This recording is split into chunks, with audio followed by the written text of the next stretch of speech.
अस्सलामुअलैकुम, welcome to my YouTube channel. मैं हूं वकास आबिद और आप देख रहे हैं code press academy with Waqas Abid. आज की वीडियो में हम देखेंगे कि वर्डप्रेस में अपीयरेंस का सेक्शन और थीम्स क्या होती हैं। इसी के साथ साथ हम मेन्यूज़ और वर्डप्रेस में कस्टमाइजेशन कैसे करते हैं ये भी देखेंगे। So without wasting any time start करते हैं आज की वीडियो। आ चुका हूँ मैं अपने लैपटॉप स्क्रीन पर और आज हम वीडियो में अपनी बात करेंगे कि अपीयरेंस और थीम्स क्या होती हैं। स्टार्ट करते हैं वीडियो।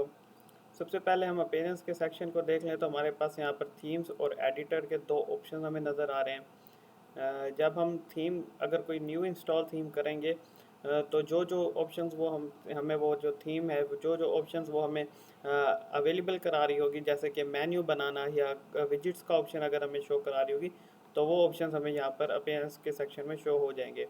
जबकि जो पिछले वर्जन्स होते थे वर्डप्रेस के, उनमें ये थी अपीयरेंस के ऑप्शन में ही हमारे पास मेन्यू का, कस्टमाइजेशन का और विजेट्स का ऑप्शन ऑलरेडी मौजूद होता था। बट अब जो न्यू अपडेट है उसमें हमें बस थीम्स और एडिटर का ऑप्शन दे दिया जाता है। अब यहाँ पर मैं अगर थीम्स को सिलेक्ट करता हूँ तो यहाँ पर हमारे पास अवेलेबल जो हमारे पास इंस्टॉल थीम है वो शो हो जाएंगी। अब मैं अगर न्यू थीम को ऐड करना चाहता हूँ तो मैं ऐड न्यू थीम पर क्लिक करके एक न्यू थीम भी ऐड कर सकता हूँ। यहाँ पर हमारे पास वो तमाम थीम्स शो हो जाएंगे जो वर्डप्रेस पे मौजूद हैं, आप उन्हें इंस्टॉल कर सकते हैं।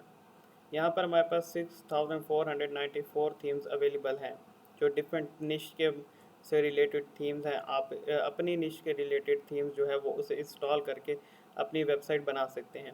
Themes actually pre build templates होती हैं जो कोई और डेवलपर या डिज़ाइनर बनाता है PHP जो एक प्रोग्रामिंग लैंग्वेज है उसे यूज़ करके। ये जो वर्डप्रेस पर जितनी भी थीम्स होती हैं वो PHP को ही यूज़ करके बनाई जाती हैं। अगर आपने वर्डप्रेस की थीम्स बनानी है, खुद से बनाना चाहते हैं आप कोडिंग करके, तो आपको PHP लैंग्वेज आनी चाहिए, तब आप अपनी थीम्स खुद बना सकते हैं। बट वर्डप्रेस को बनाया इसलिए गया है ताकि आप अगर आपको कोडिंग नहीं आती तब भी आप अपनी वेबसाइट को खुद बना पाएँ और उसे मैनेज कर पाएँ। इसलिए यहाँ पर हमें प्री बिल्ड थीम्स मिल जाती हैं जो आपकी वर्डप्रेस को डिज़ाइन करती हैं, आपकी वर्डप्रेस को में स्टाइल्स ऐड कर देती हैं और आपको ताकि कोडिंग करने की ज़रूरत ना पड़े और आप ड्रैग एंड ड्रॉप का यूज़ करके आप अपनी वर्डप्रेस को अपने मुताबिक ही कस्टमाइज़ कर सकें। अब यहाँ पर हम देख लेते हैं कि कुछ इंपॉर्टेंट थीम्स क्या होती हैं। सबसे पहले तो आपके पास यहाँ पर एस्ट्रा एक थीम है जो कि बहुत ज़्यादा इंपॉर्टेंट है और मोस्ट वाइडली यूज थीम है। उसके बाद WP ओशन भी एक बहुत ज़्यादा यूज़ की जाने वाली थीम है और जनरेट प्रेस भी एक बहुत ज़्यादा यूज़फुल और यूज़ की जाने वाली थीम है यहाँ पर। यहाँ पर अगर आपने कोई भी थीम सर्च करनी है अपने वेबसाइट के रिलेटेड तो आप वो यहाँ पर आके सर्च कर सकते हैं। जैसे कि अगर मेरी एक वेबसाइट है शूज़ स्टोर के बारे में, तो मैं यहाँ पर अगर शूज़ सर्च करूँगा तो मुझे यहाँ पर शूज़ स्टोर जितने भी होंगे उसके रिलेटेड थीम्स मिल जाएंगी। यानी अगर एक शूज़ स्टोर बनाना चाहता हूँ तो मैं यहाँ से एक थीम को चूज़ कर लूँगा और उसे इंस्टॉल कर लूँगा। जैसे अगर मुझे ये थीम अच्छी लग रही है और मैं यहाँ पर प्रीव्यू करना चाहता हूँ तो यहाँ पर मुझे ये इस थीम का प्रीव्यू मिल जाएगा। यानी कि अगर मैं ये थीम इंस्टॉल कर लूँगा अपनी वेबसाइट पर तो मेरी वेबसाइट कुछ इस तरह से नज़र आएगी। यहाँ पर मेरे पास प्रोडक्ट्स का ऑप्शन होगा, उसके बाद यहाँ पर ये मेरे पास थीम कुछ ऐसे नज़र आएगी और आप यहाँ पर इसे इंस्टॉल भी कर सकते हैं। थीम इंस्टॉल करते वक्त और थीम चूज़ करते वक्त आपने कुछ चीज़ों का ख्याल रखना होता है। जैसे कि जो आपने थीम यूज़ करनी है वो लाइट वेट होनी चाहिए ताकि आपकी जो वेबसाइट की स्पीड है वो तेज़ रहे। अगर एक हैवी वेट थीम आप यूज़ करेंगे तो उसकी जो लोडिंग स्पीड है वो कम होगी और इस वजह से आपकी जो वेबसाइट का यूज़र का जो एक्सपीरियंस है वो बहुत ज़्यादा ख़राब हो जाएगा। इस बात का आपने ख्याल रखना है कि आपने एक लाइट वेट थीम को यूज़ करना है।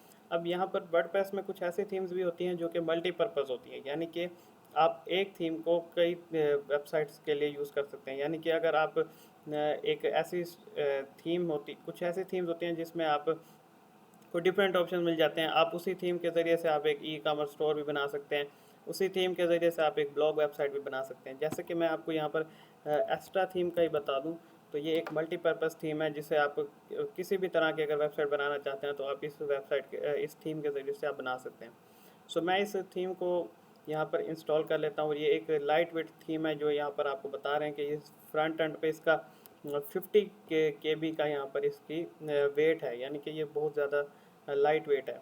इससे आपकी जो वेबसाइट की लोडिंग स्पीड है वो भी काफ़ी अच्छी रहेगी।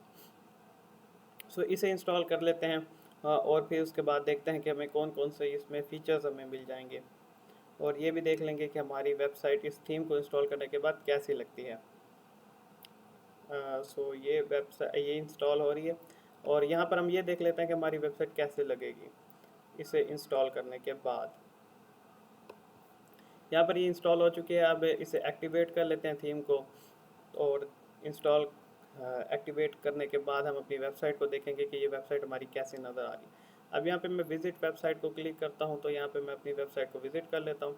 अब हमारी वेबसाइट कुछ इस तरह से दिख रही है। यहाँ पर सिग्मा वर्डप्रेस, यहाँ पर हमारे पास एक नेविगेशन मेन्यू नज़र आ रहा है हमें, और इसके बाद यहाँ पर हमारे पास दो हमारी पोस्ट हैं, और यहाँ पर एक साइड बार नज़र आ रहा है, और यहाँ पर हमारे पास एक फुटर है। फुटर जो होता है वो वेबसाइट का जो बॉटम पार्ट होता है उसे फुटर कहते हैं, और जो टॉप वाला पार्ट होता है जहाँ पर हमारे पास लोगो और मेन्यू होता है उसे हमें हेडर कहते हैं, और जो जो इन दोनों के दरमियान जितना भी कंटेंट होता है उसे बॉडी कहते हैं।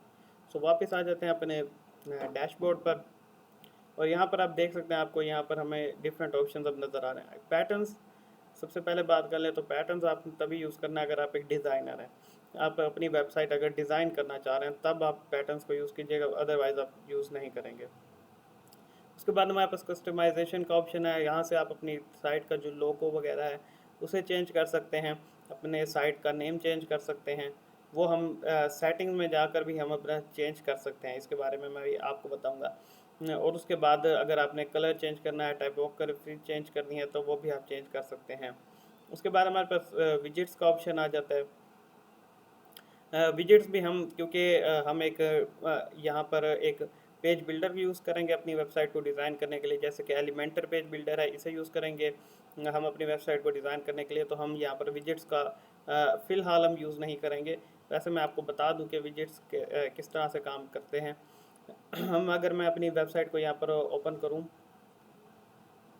यहाँ पर जैसे आपको शो हो रहा होगा, सबसे पहले यहाँ पर एक मेन साइड बार नज़र आ रहा है, यहाँ पर उसके बाद हेडर का ऑप्शन आपको नज़र आ रहा है, उसके बाद फुटर सेक्शन 1 है, फुटर सेक्शन 2 है, इनएक्टिव विजिट्स हैं। यहाँ पर आपको ये डिफरेंट ऑप्शन नज़र आ रहे हैं। अब मैं आपको आपको बता दूं कि यहाँ पर देखें, सबसे पहले हमारे पास एक हेडर है, उसके बाद यहाँ पर पोस्ट है, और यहाँ पर हमारे पास एक साइड बार है, और फिर यहाँ पर एक फुटर है। सो यहाँ पर हमारे पास, यहाँ पर भी आप देख सकते हैं, यहाँ पर फुटर सेक्शन 1 है, यहाँ पर हेडर है। अगर मैं इसके अंदर कोई भी कंटेंट ऐड करूँगा यहाँ से, कोई भी मैं अगर यहाँ से कंटेंट ऐड करूँगा तो वो यहाँ पर ऐड हो जाएगा, मेरी वेबसाइट पे शो होने लग जाएगा। इस वजह से मैं यहाँ पर अभी कुछ ऐड नहीं कर रहा, ताकि हमारी वेबसाइट की जो अपीयरेंस है वो ख़राब ना हो, और हम इसको अब एक एलिमेंटर या किसी भी पेज बिल्डर के ज़रिए से ईजीली और बहुत अच्छे से कर सकते हैं, ताकि हमारी वेबसाइट बहुत अच्छे से नज़र आए। उसके बाद हम मेन्यूज़ में जाकर हम अपना मेन्यू बना सकते हैं, जो हमारी वेबसाइट के टॉप पर यहाँ पर जैसे हमें अभी नज़र आ रहा है, इस तरह का एक मेन्यू क्रिएट कर सकते हैं। यहाँ पर हमारे पास मेन मेन्यू मेरे पास एक क्रिएट था। अब मैं इस मेन्यू को अगर मैं डिलीट करके एक बार फिर से आपको बना कर दिखाता हूँ, तो मेन्यू मैं आपको दिखा दूँ। अब मेरे पास इस टाइम तो कोई मेन्यू भी नहीं है। अब मैं यहाँ पर अगर साइट को रीलोड करूँगा, तो यहाँ पर ऐसे एक रैंडम सा मेन्यू है जो कि थीम ने ऑटोमेटिकली जनरेट कर दिया, वो यहाँ पर शो हो रहा है। अब मैं यहाँ पर मेन्यू, सबसे पहले अगर हम मेन्यू में आकर उसके बाद हमें अपना मेन्यू करना है, नेम देना होगा मेन मेन्यू। उसके बाद हमें यहाँ पर नीचे कुछ ऑप्शन नज़र आ रहे हैं, automatically add new top level. अगर हम इस ऑप्शन को चेक कर लेते हैं, तो जब भी हम कोई एक न्यू पेज क्रिएट करेंगे वो ऑटोमेटिकली इस मेन्यू में ऐड हो जाएगा। सो ये आपकी मर्ज़ी है कि अगर आप इस ऑप्शन को ओपन करना चाहते हैं, नहीं करना चाहते। उसके बाद हमारे पास डिस्प्ले लोकेशन आ जाती है कि हम इस मेन्यू को कहाँ पर शो करना चाहते हैं। प्राइमरी मेन्यू अगर करेंगे तो ये जो हमारा यहाँ पर मेन्यू शो हो रहा है सबसे टॉप पर, ये वो मेन्यू हो जाएगा। सेकेंडरी मेन्यू करना चाहें तो ये उसका, फिर हमारे पास दो मेन्यू बन जाएंगे। आप जिस इन दोनों में से फिर अगर किसी को भी सिलेक्ट करना चाहें तो वो सिलेक्ट कर सकते हैं। हमारे पास ऑफ कैनवास मेन्यू आ जाता है। यहाँ पर ऑफ कैनवास मेन्यू का मतलब होता है कि वो मेन्यू जो हम अगर अपने मोबाइल स्क्रीन पर देखते हैं तो हमें एक 3 डॉट्स वाला एक ऑप्शन मिल जाता है। अगर उस पर क्लिक करते हैं तो हमें एक मेन्यू नज़र आ जाता है। अगर आप उसे इस तरह से सेट करना चाहते हैं तो आप ऑफ कैनवास मेन्यू को सिलेक्ट कर लेंगे, तो ये वो मेन्यू बन जाएगा जो मोबाइल डिवाइसेस पे शो होगा। उसके बाद यहाँ पर है लॉग्ड इन अकाउंट मेन्यू। यानी कि अगर आपकी एक ऐसी वेबसाइट है जिस पे एक यूज़र साइन इन करता है और उसके बाद उसे कुछ आप और मेन्यू दिखाना चाहते हैं तो आप इसे सिलेक्ट कर सकते हैं। यानी कि आप दो मेन्यू बना सकते हैं। एक मेन्यू वो होगा जो लॉग्ड इन यूज़र्स के लिए होगा, एक वो मेन्यू होगा जो लॉग आउट यूज़र्स के लिए होगा। अगर वो यूज़र लॉग इन कर देगा आपकी वेबसाइट में तब आप उसको डिफरेंट मेन्यू शो होगा, और अगर वो लॉग इन नहीं करेगा तो अब उसे डिफरेंट मेन्यू शो होगा। जैसे कि हमारे पास अगर वेबसाइट पे अगर हम एक मेन्यू शो कर रहे हैं जिसमें लॉगिन और साइन इन का बटन है, अगर एक यूज़र ने लॉगिन कर लिया तो उसके बाद उसे लॉगिन और साइन इन का बटन नज़र नहीं आएगा उसे, बल्कि एक साइन आउट का बटन शो करा सकते हैं आप। इस तरह से हम इस ऑप्शन को सिलेक्ट करके आप एक इस तरह का मेन्यू भी क्रिएट कर सकते हैं। उसके बाद फुटर मेन्यू का ऑप्शन है, यानी कि ये वो फुटर में शो हो जाएगा जो हमारी वेबसाइट के यहाँ पर बॉटम में यहाँ पर शो हो जाएगा वो मेन्यू, अगर आप इस ऑप्शन को सिलेक्ट कर लेंगे। अब मैं इसे प्राइमरी मेन्यू सेलेक्ट कर रहा हूँ, तो ये क्रिएट मेन्यू कर लूँगा तो अब ये वो मेन्यू क्रिएट बन जाएगा जो हमारी वेबसाइट के टॉप पे शो होगा। अब हम ये मेन्यू क्रिएट कर चुके हैं और उसके बाद हम इसमें पेजेस, पोस्ट, कैटेगरीज या कस्टम लिंक्स ऐड कर सकते हैं। यानी कि अगर मैं यहाँ से व्यू ऑल को क्लिक करके यहाँ पर मेरे पास ऑप्शन है होम का, अबाउट अस का, मैं होम, अबाउट अस और सैम्पल पेज को सिलेक्ट करके ऐड टू मेन्यू कर रहा हूँ। अब ये जो मेन्यू है ये मेरा यहाँ पर ऐड हो जाएगा। इसके बाद मैं अगर चाहूँ तो कैटेगरीज को सिलेक्ट कर सकता हूँ। यहाँ से मैं टेक्नोलॉजी को और मोबाइल को ऐड करना चाहूँ तो मैं यहाँ पर ऐड टू मेन्यू को क्लिक करूँगा और ये भी मेरे पास मेन्यू में ऐड हो जाएंगी। अब मैं यहाँ पे इसके अरेंजमेंट को चेंज कर सकता हूँ। जैसे कि अबाउट अस को मैं अगर सबसे नीचे लेकर आना चाहूँ तो मैं अबाउट अस को नीचे लेके आ सकता हूँ। सैम्पल पेज को अगर नीचे लेके आना चाहूँ तो सैम्पल पेज को नीचे लेके आ सकता हूँ। अब टेक्नोलॉजी क्योंकि मेरी कैटेगरी थी और मैंने मोबाइल को सब कैटेगरी अगर मैं बनाना चाहूँ तो मैं यहाँ पर इसे थोड़ा सा इस राइट की तरफ अगर मैं ड्रैग करूँगा तो ये एक सब आइटम बन जाएगा, यानी कि एक सब कैटेगरी बन जाएगी इसकी। अब मैं इसे अगर सेव मेन्यू पे क्लिक करके सेव कर दूं तो ये हमारा मेन्यू यहाँ पर हमारी वेबसाइट पर अपडेट हो जाएगा। अब मैं यहाँ पर आकर अपनी साइट को रीलोड करता हूँ अगर तो ये हमारा एक अपडेटेड वर्जन जो है वो हमें शो होना शुरू हो जाएगा। जैसे कि आप देख सकते हैं होम के बाद टेक्नोलॉजी और यहाँ पर मोबाइल शो हो रहा है, सैम्पल पेज, अबाउट अस। इस तरह से आप एक अपना मेन्यू क्रिएट कर सकते हैं अपनी वेबसाइट पर। आप दो से ज़्यादा भी मेन्यू के बना सकते हैं डिफरेंट ऑप्शंस को यूज़ करते हुए। यहाँ पर हमारे पास लास्ट में ऑप्शन है थीम फाइल एडिटर का। इस ऑप्शन को आपने तभी अगर ओपन करना है जब आपको कोडिंग आती हो, क्योंकि यहाँ पर हमारे पास वेबसाइट की जो कोडिंग है वो होती है, यानी कि वेबसाइट का जो जो टेम्पलेट होती है वो उसका तमाम तर कोड यहाँ पर हमारे पास अवेलेबल होता है। अगर आपको कोडिंग नहीं आती तो आप इस ऑप्शन को नहीं ओपन करें। अगर आपको कोडिंग आती है तभी आप इस ऑप्शन को ओपन करें। आप जैसे यहाँ पर देख सकते हैं यहाँ पर हमारे पास थीम के रिलेटेड इन्फॉर्मेशन है। उसके बाद यहाँ पर हमारे पास एडमिन एरिया है, यहाँ पर हमारे पास comments, footer section, theme header, ये तमाम ऑप्शन हमें यहाँ पर मिल जाते हैं। अगर आप यहाँ पे कोई भी अगर थोड़ी बहुत भी आप गलती कर दें तो आपकी थीम जो है वो ख़राब हो सकती है। इसलिए आप इस ऑप्शन को में कोई भी चेंजेस ना करें जब तक कि आपको कोडिंग नहीं आती। सो ये था हमारा अपीयरेंस का सेक्शन। अब हम आ जाते हैं हमारी थीम के सेक्शन में। जो हमने थीम इंस्टॉल किया उसका भी कई मरतबा अलग से अपना एक पैनल होता है, अपना अलग से एक ऑप्शन होता है। अब जैसे यहाँ पर हमने एक्स्ट्रा थीम इंस्टॉल किया तो हमारे पास यहाँ पर डिफरेंट ऑप्शन हो रहे हैं, डैशबोर्ड का, कस्टमाइज का, साइट बिल्डर का और स्पेक्ट्रा। ये स्पेक्ट्रा इनका साइट बिल्डर ही है जो इन्होंने अब न्यू लॉन्च किया। अब यहाँ पर हमारे पास कस्टमाइज का बटन यहाँ पर भी शो हो रहा है और यहाँ पर भी शो हो रहा है, और तो ये दोनों का काम सेम ही है। अब हम अगर डैशबोर्ड पे आ जाएं तभी हमारे पास यहाँ पर भी हमारे पास डिफरेंट ऑप्शंस शो हो जाएंगे। अब यहाँ पर नीचे आते हैं तो हमारे पास सबसे पहले क्विक सेटिंग्स का कुछ ऑप्शंस मिल रहे हैं। यहाँ से हमें क्विक सेटिंग कर सकते हैं, जैसे कि साइट आइडेंटिटी, आप अपना नेम चेंज करना चाहते हैं, साइट का लोगो चेंज करना चाहते हैं वो आप यहाँ से कर सकते हैं, यहाँ से भी कर सकते हैं। अपीयरेंस में आकर आप कस्टमाइज़ को क्लिक करें तो यहाँ से भी आप कर सकते हैं। बाकी header builder, footer builder, colour, typography, button, blocks, ये तमाम चीज़ें आप यहाँ से और यहाँ कस्टमाइज से भी चेंज कर सकते हैं। और यहाँ पर फिर उसके बाद नीचे हमारे पास आ जाता है प्रो मॉड्यूल यूज़ कर। अगर आप इनका पेड वर्जन यूज़ कर रहे हैं तो अब आपको जो जो ऑप्शंस, जो जो फीचर्स मिलेंगे वो यहाँ पर आपको मिल रहे हैं कि आपको प्रो वर्जन में क्या क्या फीचर्स मिल जाएंगे। यहाँ पर हमारे पास कुछ यूज़फुल प्लगइन्स हैं जिन्हें हम इंस्टॉल करना चाहें तो हम कर सकते हैं। सबसे इम्पोर्टेंट प्लगइन्स है यहाँ पर एक स्टार्टअप टेम्पलेट्स का, अगर आप इसे इंस्टॉल कर लें तो आपको प्री बिल्ट टेम्पलेट्स मिल जाएंगी। यानी कि अब जैसे हमारी थीम यहाँ पर हमारी नज़र आ रही है वेबसाइट, ये कुछ ज़्यादा ख़ास नज़र नहीं आ रही क्योंकि हमने कोई इस पर डिज़ाइनिंग नहीं की हुई।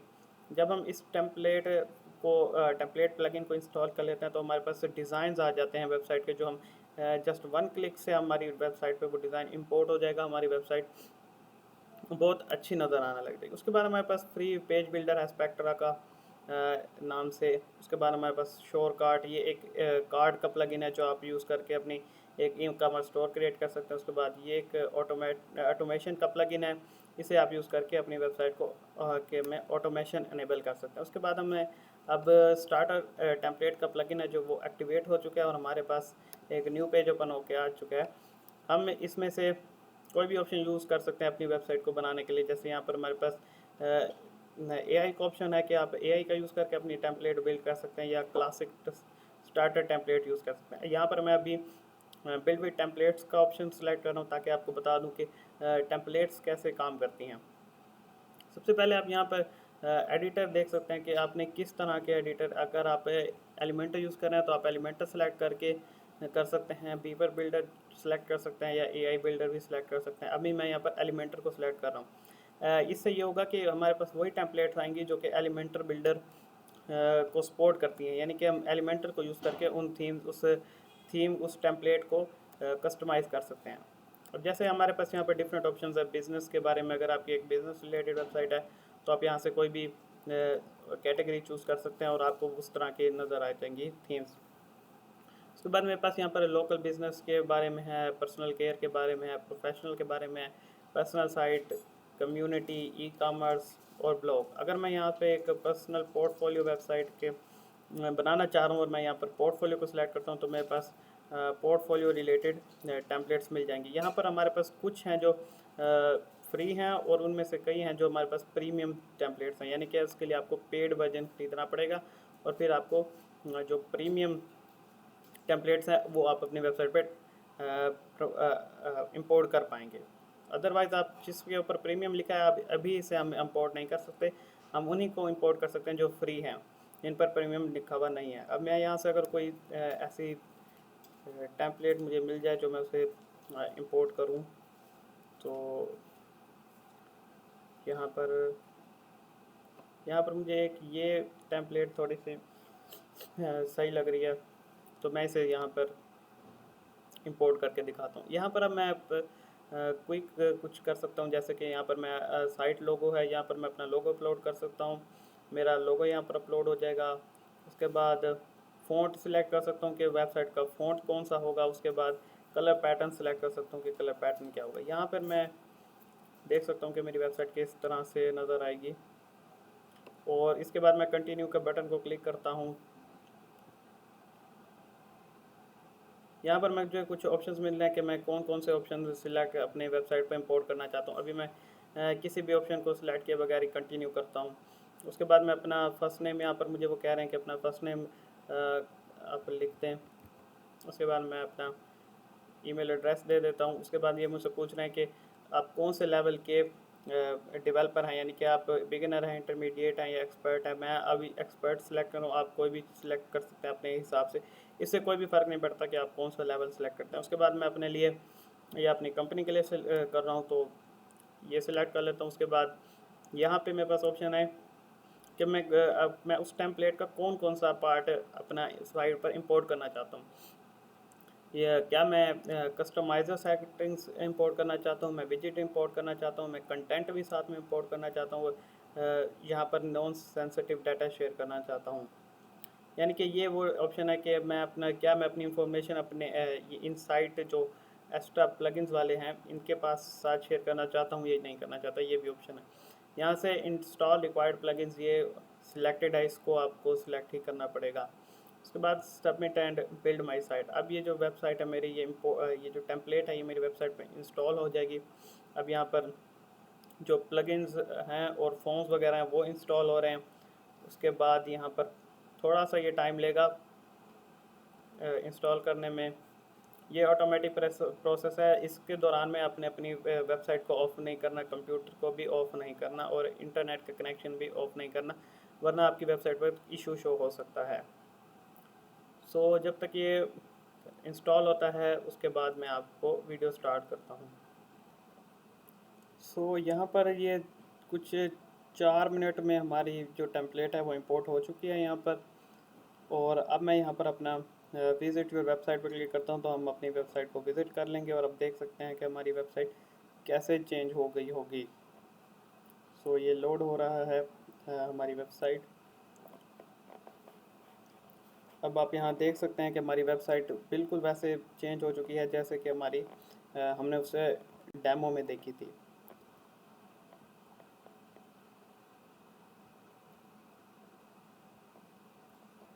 अब आप यहाँ पर देख सकते हैं ये बिल्कुल सेम टू सेम वैसे ही इम्पोर्ट हो चुकी है जिस तरह के हमारे पास वहाँ पर शो हुई थी। अब यहाँ पर मुझे कुछ अच्छी सी टेम्पलेट मिली नहीं थी, इसलिए मैंने इसी को बस इंपोर्ट कर लिया। अब आप अपनी मर्ज़ी से आप इंपोर्ट कर सकते हैं। अब मैं यहाँ पर आकर विजिट डैशबोर्ड पर क्लिक करता हूँ तो हमारे पास इस टेम्पलेट के रिलेटेड अभी ऑप्शन शो हो जाएंगे। आपने इस बात का ख्याल रखना है कि जो इंपोर्ट है वो आप एक ही बार करिएगा, क्योंकि बार बार इंपोर्ट करने से एक ही टेम्पलेट या डिफरेंट टेम्पलेट्स अगर आप इंपोर्ट करेंगे तो इससे आपकी वेबसाइट का पर डिफरेंट प्रॉब्लम्स आ सकती हैं।